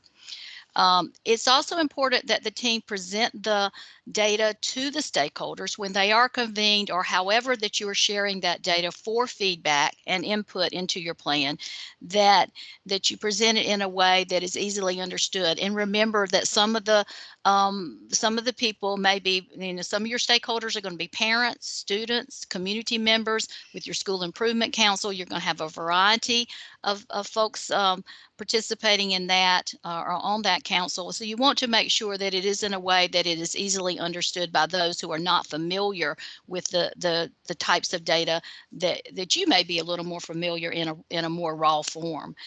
Then you want to be able to use that data to identify where you are, think about where you want to be, and identify those gaps. And bring out the highlights in that executive summary that Nicole very much emphasized was important to be kind of narrowed down to some very specific focus areas. You also want to conduct a root cause analysis, because sometimes the data tells us where we're not making the mark, where we're not really hitting the mark, but we may not, as Pat said, go deep enough to determine what is actually the root cause. Did we not provide enough professional development? Did we not provide enough support all along in the implementation phase? Is it not the right type of, or is our curriculum and standards are not aligned? So there could be a lot of questions. There are a lot of questions that need to be asked during this phase to make sure you're really getting at where your focus can be to get the biggest bang for your, and I say buck, I don't necessarily mean money, but your effort and your money as well. And as Nicole mentioned earlier, and Pat, it's to prioritize using that root cause to prioritize some very focused areas that will have the biggest impact is very important here. And then putting those into that executive summary so that it's very clear what you're going to be focusing on over that 5 years and the interim annual years each time. So then we're going to move into phase 2. Oop, we lost the slides. Yeah, it won't advance again. I'm not sure. I'm on sharing, share. Well, I can go ahead and just talk about phase 2, and then you can catch up with me. Doing. So phase 2 is selecting evidence-based interventions. So you're gonna using the areas you've identified, and within those 3 areas that are required, the specific focus of areas within those 3 that are required by the state, then you're going to be looking for to identifying evidence-based interventions. And an evidence-based intervention is not, when we hear the term intervention, I want to clarify that the intervention is defined by ESSA. It means interventions, programs, and practices. So it's not necessarily an off-the-shelf purchase from a vendor curriculum or intervention. It can be, but we also know that there's evidence around, you know, good pedagogy and other practices such as professional learning communities and things like that are not, you know, not something you purchase from a vendor, but systems that you put in place.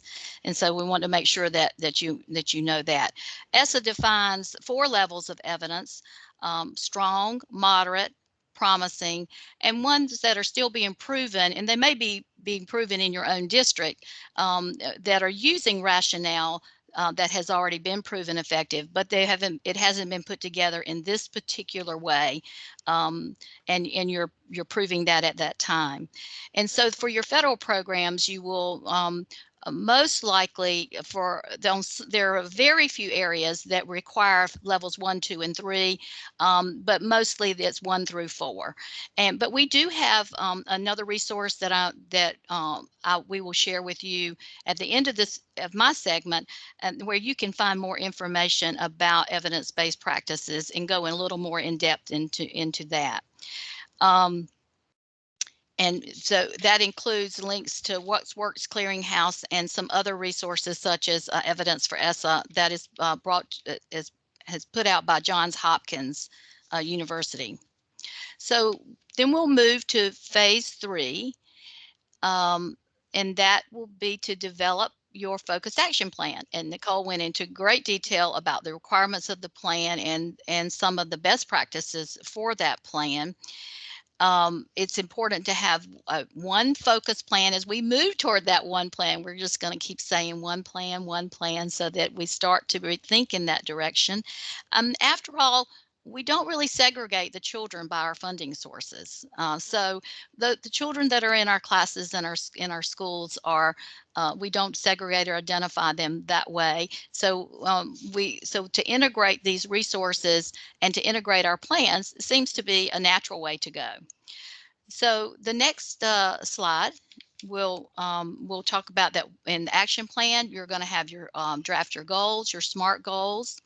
As Nicole mentioned, there will be a 5-year performance goal with annual interim data targets. And you will need to connect. I think the important thing here is to make sure, as it's been said before, but Nicole and Pat, is to connect your data with your executive summary and into your performance goals. And then we're going to connect to the actual action plan, the activities. And so this is your roadmap for implementation. And as all good maps are, you might have multiple ways to get to the destination, and sometimes you have to take a detour. But this will give you where you're going, who's going to do what, by when, how, and what the resources are, and how you will know it will be implemented or have been successfully completed. So you will be developing, as Nicole mentioned, the 3 required goals in academic achievement, teacher and administrator quality, and school climate, which is inclusive of safety and health, safe and health environment, a connectedness to school before staff, students, parents, and community engagement, and looking at all of those areas. So you could have multiple things there, but just you have to determine where your school or your district is, and is there a gap in where you are and where you want to be that you need to close. So we're going to go on to stage 4. And in stage, oh, I'm sorry, I missed SMART goals. I apologize. Let's go back to SMART goals. So just a little bit, Nicole mentioned SMART goals, and so we're going to say it again. And I think most people do a fairly good job of this with making your goals specific. And I'm going to say that this is your performance goal, and really in your strategy statement, it should also be written in a SMART way, so that your goal is specific, and you can ask yourself these questions. Is it clear enough for someone to read it and understand exactly what we're intending to accomplish? And how will we measure that? And how will we know? What is the data source or the evidence that, and is it attainable? Is it such an outlandish goal or very lofty that it may be impossible to complete? A really large gap between a 65% and a 95%, that's a pretty big gap. It may be attainable, but it may not be. You might need to back that up just a little bit. But it should be challenging. It should not be, Nicole mentioned the 98% to 100%. That's not challenging. So it should be a challenging goal, but honestly, it should be also very attainable, so that it's not frustrating, that frustrating staff, faculty, and others in your system that you're not able to meet that goal realistically. And is it relevant? Does it link back to your findings? And this has been said before. I'm just going to reiterate that it needs to match. I love Nicole's analogy of the lemon cake turning out to be an apple pie, because you may have had flour in all of those, but you didn't have the exact same ingredients when it came out to the end, because it needs to be aligned with your findings. Your executive summary should lead to, and your root cause analysis should lead to your strategies. And it should have a timeline. So your long range goals are going to have that 5-year and annual timeline for benchmarks. Your SMART goals, when you write your strategy goals, are going to be, may have a shorter timelines, and even activities within your plan will have, should also have, be time bound as well. Okay, and so Nicole really covered those first 3 in very much in depth, and that's going to be the focus for your submission by April 30th of your district strategic and your school renewal plans. But then as you move out of that, you move into the implementation of that 5-year and your annual plans. So Pat mentioned this, and my experience has always been that communication is extremely important, but it is also often an overlooked area. We tend to think that we communicate, but it has to be very strategic up front in the planning process as to who's involved, when, the timelines, and those things. But in the implementation phase, what we're doing, what you're trying to implement, why you're trying to implement it, with both internal and external stakeholders, at the right level for external stakeholders. So if it's a major change in a school, a district, or a school, then you want to make sure you're communicating that at all levels, so that everyone understands what you're trying to do and what you're trying to accomplish. Making sure that you align your systems, that you do provide the needed resources, whether that be monetary or support or materials. human resources, fiscal resources, or material resources, providing professional development and ongoing coaching and support, those types of things. Pat delved into that quite a bit in his remarks. And then also that you put in here a phase for monitoring at all levels.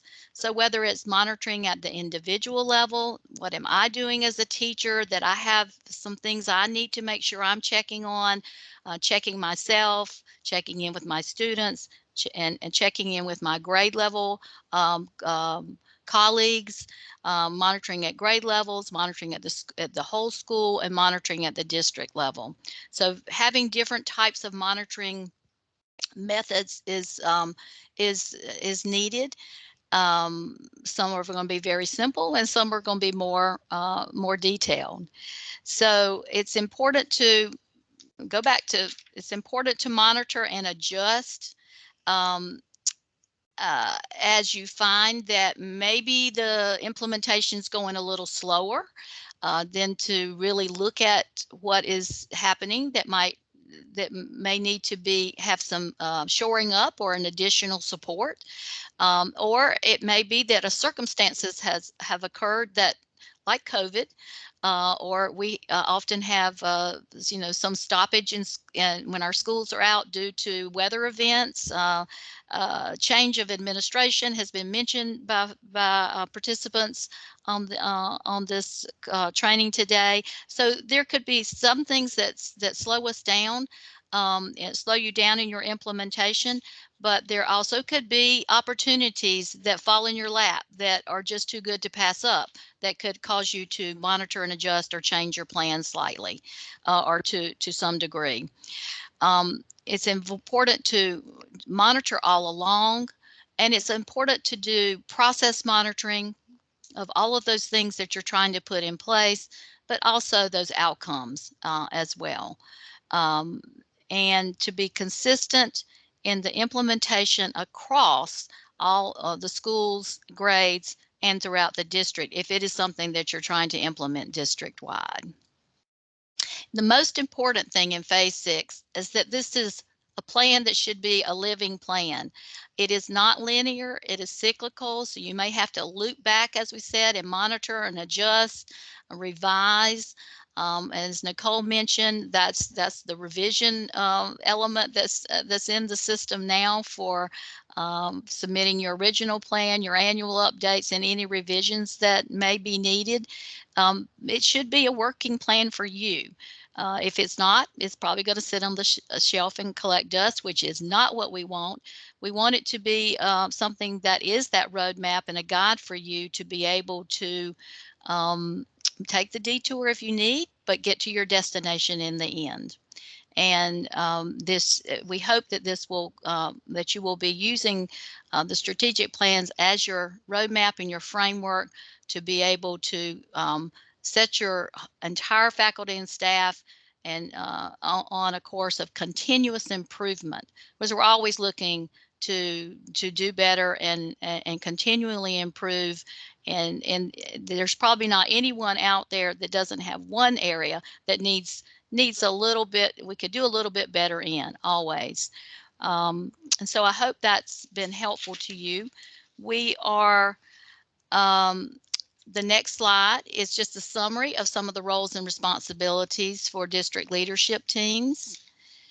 Again, to reiterate, setting performance targets and goals, monitoring, building that foundation for data-driven decision-making, designing systems, system planning, and focused improvement strategies. Some of these may be district-wide or grade-wide across the district, or some of those may be specific to buildings. Facilitate the development and use of collaborative structures, building leadership teams, broker and facilitate high-quality professional development consistent with the goals of your plan, aligning to your vision and your mission, and allocate the system resources, which means bringing all of those, as we talked about with that one plan, looking at all this federal, state, and local funding that you have, as well as resources. And so we also will provide you with some, These are some resources that are available on our website. So the district strategic and school renewal plan guidance. I won't read these to you. You can see these and we'll be sending these out. But they're also available on our new site, the South Carolina Innovation Station. And so the South Carolina Innovation Station is, hopefully most of you have heard of this now, is a place where we have brought together resources related to the various areas of our focus and within this office. And we do link to all of the to the federal programs and state programs within this website. We hope this will be kind of a one-stop shop to be able to get to where you need to go. And so I'll share the 4 areas of the SC Innovation Station. The comprehensive improvement planning section will have in it all of the information that Nicole went over. We have a link directly to the consolidated oversight and monitoring page related to district and strategic planning. We also have in there a link to some other documents that will be helpful in guiding you in your comprehensive improvement planning efforts. Evidence-based interventions, we have a video that we have produced here from the department related to evidence-based practices, as well as links to What Works Clearinghouse and evidence for ESSA out of Johns Hopkins. And then we have a section on teaching students in poverty, which has some really good information and professional learning opportunities available, particularly for those who are working with Title I schools. But we know that we have a lot of poverty in this state, so this is a very important area for us to be providing resources. And then our resource library, if it didn't really fall into those other 3 categories, we have a searchable library that will link back to all of the state areas, the state offices, early learning and literacy, assessment and standards, and career and technology education in various areas. So you can go there and find, you can search for things related to different content areas, content learning, as well as SEL, etc. So we hope that you'll be able to use this resource as you work on your planning, as well as your implementation. And this is a list of our contact for our team. And I'm going to turn it back over to Nicole. Thank you, Lynn. Thank you, Pat, for the presentation. So, I've been working with strategic plans for quite a while, and I've observed over the years that principals and district personnel dread the procedure, and I understand that. So what I'm going to do is issue out a challenge. When you're walking in the halls of your school or your district office, when you're sitting at your desk, when you're responding to emails and you're answering phone calls, what is it that worries you? What are those concerns? When you're driving to and from work, what is it that turns over in your mind over and over again? I'm sure it's not those things that you are 100% or 99.99% efficient at, but it's those things that need work. Student performance, parents, personnel issues, resources, discipline. That is the strategic plan. That is the school renewal plan. It's taking all those concerns that are bottled up in your head. Sometimes it may even be frustrations, and it's putting it to paper or putting it to the computer in the form of your school renewal plan and your district strategic plan. Experts say that whenever you want to solve a problem, the first step is to writing it down. That's whether you're trying to lose weight or you're trying to solve, a complex problem. This is why we have you to write your strategic plans. This is why you write your school renewal plans. It's when it's put down in writing, the problems are able to be solved once you can see it, once you go through the steps, you go through the analysis, you're looking at the data, you're developing your executive summary and needs assessment, you're looking at that 5-year projection, you're looking at those interim projections, you've written out your action steps, your strategies, you know who's responsible. This is why we do what we do, so that you can do what you do. And so I hope that maybe that may change your mindset as you prepare for April 30th of this year and then the April 30th to come. You know, our Gov Grants, we're really excited about it.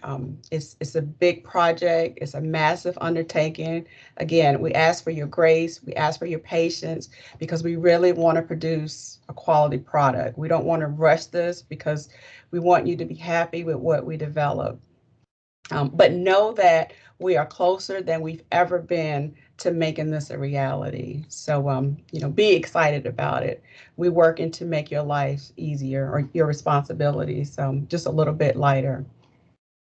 You know, I've said over and over again, this is just the first in several sessions to talk about the strategic plan process, what to expect and how we move forward. You know, again, we're not going to just have this one call, this one webinar, and kind of leave you to figure out what's next. And as a matter of fact, you know, March 28th to 30th, we had the ESSA Virtual Academy, where we're going to, Pat, Lynn, and I will talk about this some more. It'll be a much pared down, maybe just a 45-minute session, you know, for others in your offices to come, any principals who weren't able to make it. I know that we'll have the webinar and the presentation available on our website soon, but sometimes there's nothing like having the live format, you know, for people to hear it and ask questions, so that you know, our second session is coming, and there may be more as we develop Gov Grants, as we see the path that we're going to take with this particular application. So the innovation and support team has created a survey. And so sometime later today, that survey will be emailed to all of you. So we encourage you to fill it out, you know, let us know, you know, what else do you need, you know, what we can do to make this process easier, what maybe other presentations we can offer. Your constructive criticism is welcome. Again, if you have questions about anything that we've said today, please, please, please don't just let your curiosity or your questions go unanswered. I know if you're uncomfortable with asking questions over the webinar, please send us an email, give us a call. The district contacts were made available. You know, call me, email me, Karen Cook, Basil Harris, you know, Lynn and Pat. We're all here to help make your lives easier as much as we can. Let's see, I think that's it. Pat and Lynn, thank you very much for joining me with this presentation. To all of you who are out there, we thank you for your patience. We know this was a very long time, but we thank you for your willingness to sit with us, to sit through it and try to pare down this what can be very complicated material. And with that, I think we will say goodbye. Thank you for your time. Enjoy the rest of your day, and we'll see you soon. Nicole, real quick, I saw one question out there from Natalie. Let me find her again. I believe it was Natalie Smith in Lexington 1. Sorry, Natalie. Let's see. She was asking if today's presentation would be posted to the Innovation Station. So I was going to let maybe Basil or someone on his team speak to that. I know we're going to be posting it to the State Accountability webpage, but. So this is Lynn, and what we will do once it's posted on the Consolidated Oversight and Monitoring the State Accountability page, we will link to it to your page there so that you can get to it both ways. Excellent. Thank you. Okay, thank y'all. Are there any other questions before we leave? Because we can stay back. And as a matter of fact, we can go ahead and leave. For those of you, you know, we're done. But if there are any questions, maybe somebody just thought of something at the last minute, I'll just hang back for just a few minutes, just in case somebody has a question that they would like me to address. Well, for everybody else, again, thank you. Have a good day. Thank you for joining us.